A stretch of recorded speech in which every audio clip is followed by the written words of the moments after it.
Okay, question I get asked a lot, how do I formulate my own soap recipes? It is a massive topic, and this is a video for beginners, so we're going to keep it really simple.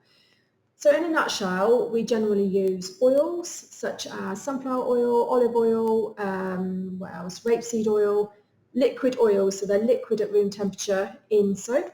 We will use butters such as shea butter, mango butter, cocoa butter. That's another section on its own, and then we'll use hard oils, so that can be lard, palm oil, coconut oil. That's your saturated fats, okay? So as a very rough guide, your fats, your saturated, your hard oils, they're saturated, they tend to give hardness to the bar, they give you lather, more bubbles. Then you've got your butters, which tend to be very conditioning. They'll add hardness to the bar, they'll add a touch of luxury to it. Not always much in the way of lather, but it varies. Then you've got your soft, unsaturated oils, your olive oil, etc. They are very conditioning. They don't help with lather, but they keep your soap nice and gentle. The only two you can really use on their own are either coconut oil, coconut oil, you can use tallow, lard, hard oils, or olive oil. Both of them are opposite ends of the spectrum. Most people will use a combination, and when you're starting out, I would suggest you stick to a reasonably simple structure. So half liquid oils, and that could be olive oil, and I would suggest most of it is olive oil, up to about 35%, 35% to 50% because of the fatty acids that are in there. And I won't get into how it all matters because it's just too complicated. It's really sciencey, and every ingredient has different types of fatty acids which give different properties. So as a guide, up to 50% liquid oils, make at least 35% of that olive oil. You could play around with the other 15% with different other types of liquid oil. Then 15 to 20% of butters, so shea butter, cocoa butter, etc., mango butter, avocado butter, anything which is classed as butter. Keep that around 15 to 20%. And the only reason why I say that is A, they're expensive, and B, they will make your soap thicken up and trace really quickly. So they're quite difficult to work with if you use them in a high quantity. And also, if you use a lot of cocoa butter, for example, it would make your soap quite brittle, which is not what you want. So 15 to 20% butters, and then the rest of it, so 30-35% hard oils. So coconut oil, palm oil if you use it, lard, tallow, because that is what will give the hardness and lather to your soap. Okay, so that is a really brief guide on formulating initially. Now, if you formulate a new recipe, you will have to run it through a soap calculator. I have got a separate video on here which talks you through how to use a soap calculator. So I'm not going to talk you through too much about that now, but what I will do is just give you an example of what to look for on the soap calculator when you're formulating. So I'm just going to change my screen for that. Bear with me. Don't want that. There we go. So this is Soap Calc. This is the one I use. This is not how to use it, but it's what to look for. So I'm going to plug in my usual recipe that I use in my classes. So number one, NaOH, we'll do it in grams, and I'll do it as my normal 900 gram batch recipe. Water as a percent of oils, I always do about 28% for this recipe. Superfat 5%, and then we are going to be using coconut oil at 315 grams. We'll be using cocoa butter, and that is 135 grams. And then we are going to be using olive oil. And that is 450 grams. And if we go to calculate recipe and then view or print recipe, it will give you this, and you can see here, these are all the types of fatty acids. Different fatty acids give different properties. We're not going to go into that in too much detail here. But what you will get is a guide here in this green part as to the properties of your soap.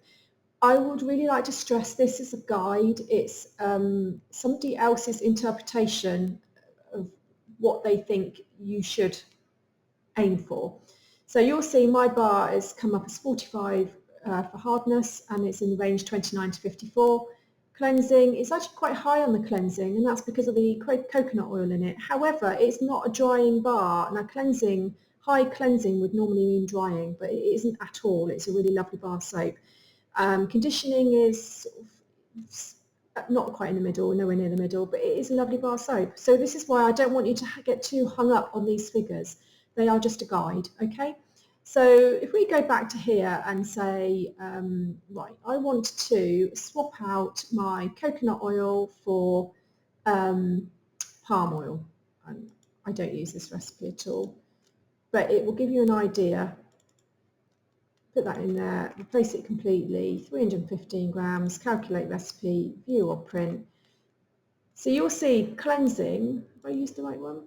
Cleansing has gone right down to nil. And that's because I've taken the coconut oil out, which is not a big issue. It will still be a reasonable bar soap. Palm oil, love it or hate it, does make nice soap. Conditioning is gone up really high. Bubbly is somewhere in the middle. So you can see changing one oil changes everything a lot, and that is because the fatty acids have all changed here. Now let's go back to coconut oil, because I know I don't use palm oil and I know a lot of people won't use palm oil, but we would like to maybe make our soap a bit less cleansing. So I'm going to drop the coconut oil down to, I don't know, 200 grams. And I'm going to add in some shea butter. In fact, no, I'm going to make that 250 grams.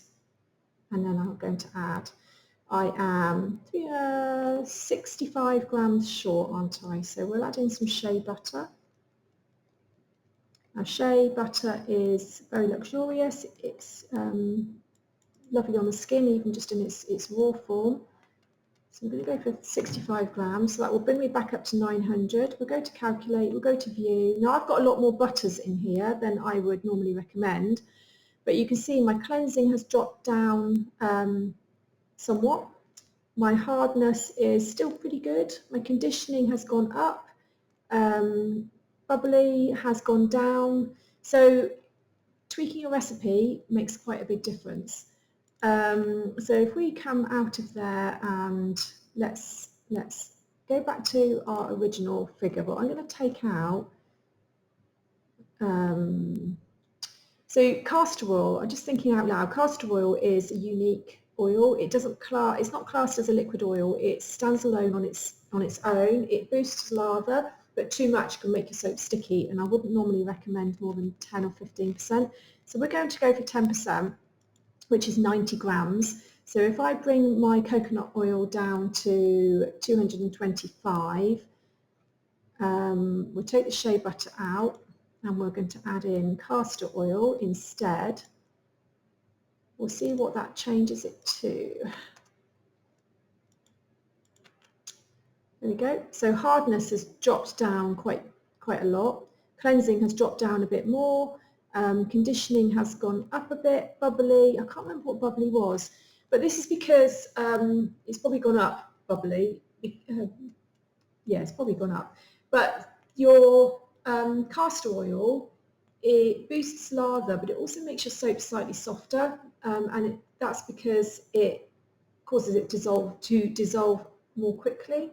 So there's loads going on behind the scenes, and this is why I wanted to keep it really simple and say use a guideline, use your 50% liquid oils, 15 to 20% butters, and the rest in coconut oil or something like that. But have a play around with this, but the best bet really is to try it.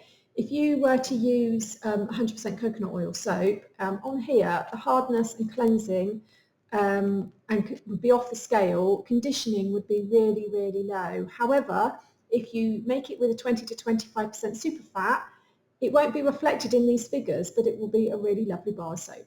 So hopefully I haven't overcomplicated things for you there. I just want to really encourage you to keep an open mind, try different things. I know it's not always that easy because you can't just keep making loads and loads of soap, but be guided by the figures on Soap Calculator, but don't be tied into them, and just try and stick to a framework of sorts.